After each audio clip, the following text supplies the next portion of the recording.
سورۃ الحدید میں اللہ رب العالمین نے فرمایا، کیا ان لوگوں کے لیے جو ایمان لائے وقت نہیں آیا کہ ان کے دل اللہ کی یاد کے لیے اور اس کے حق کے لیے جھک جائیں۔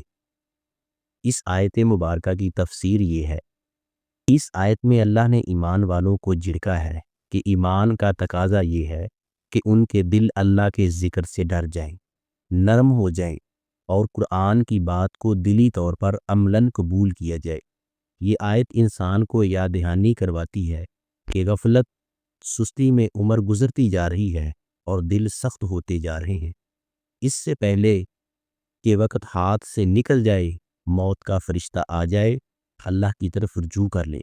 یہ آیت وقت کے مشہور ڈاکو فضیل بن عیاض نے رات کے وقت اس گھر سے سنی جب وہ چوری کرنے لگے تھے۔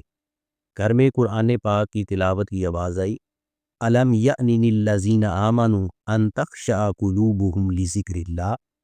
اس وقت ان کے دل کی دنیا بدل گئی، ڈر گئے، اسی وقت توبہ کی اور اپنا ڈاکہ زنی کا پیشہ چھوڑ کر اللہ کے ذکر و فکر میں مصروف ہو گئے۔ صرف توبہ ہی نہیں کی بلکہ بعد میں امت کے بہت بڑے زاہد، محدث اور ولی اللہ بن گئے۔